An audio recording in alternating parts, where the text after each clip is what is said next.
قرآن پاک میں اللہ تعالیٰ کا ارشاد ہے جس کا مفہوم ہے غربت کے ڈر سے اپنی اولاد قتل نہ کرو، ہم تم کو بھی رزق دیتے ہیں اور ان کو بھی۔ جو غصے کو پی جاتے ہیں اور دوسروں کے قصور معاف کر دیتے ہیں، ایسے نیک لوگ اللہ کو بہت پسند ہیں۔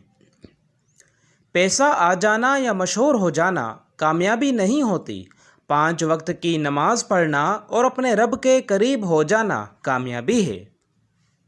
علم دولت سے بہتر ہے کیونکہ تم دولت کی حفاظت کرتے ہو اور علم تمہاری حفاظت کرتا ہے۔ ذرا تصور تو کریں، اللہ تعالیٰ کے ترازو کے نزدیک مصلوں، تسبیحوں، داڑھیوں، حجابوں، نقابوں اور نفلوں کا ہجوم ہوگا، اور پھر کیا کمال کا نظارہ ہوگا جب اللہ سبحانہ و تعالیٰ صرف نیتوں کو توڑنے کا حکم دے گا۔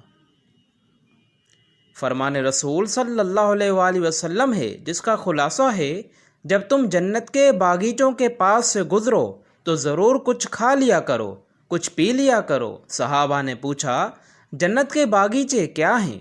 تو رسول اللہ صلی اللہ علیہ وآلہ وسلم نے ارشاد فرمایا، مفہوم ہے اس زمین پر قائم جو علماء کی مجالس ہیں، جن میں کتاب و سنت کا بیان ہوتا ہے، ذکر ہوتا ہے۔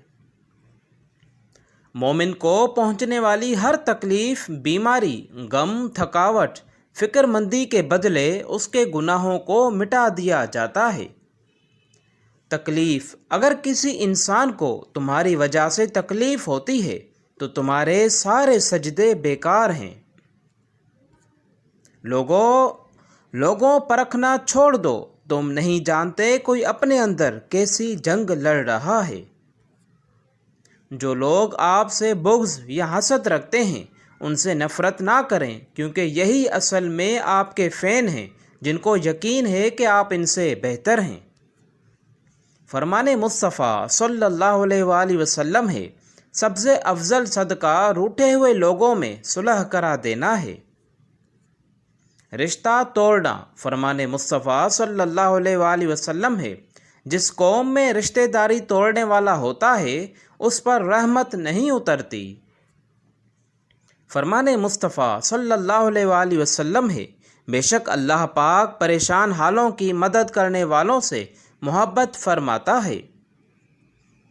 فرمان مصطفیٰ صلی اللہ علیہ وآلہ وسلم ہے، جو سلامت رہنا چاہتا ہے اسے چاہیے کہ خاموش رہنے کو لازم پکڑ لے۔ اچھا، جو خاموشی اختیار کرتا ہے وہ سنے، خاموشی اخلاق کی سردار ہے۔ جو اپنی گفتگو میں سچ بولتا ہے اس کی خوش اخلاقی میں اضافہ ہوتا ہے۔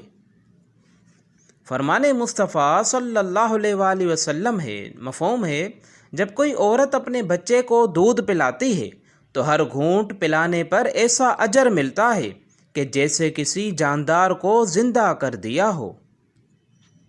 فرمان مصطفیٰ صلی اللہ علیہ وآلہ وسلم ہے، جب کسی قوم کے دسترخوان پر کوئی یتیم بیٹھتا ہے تو شیطان ان کے دسترخوان کے قریب نہیں آتا۔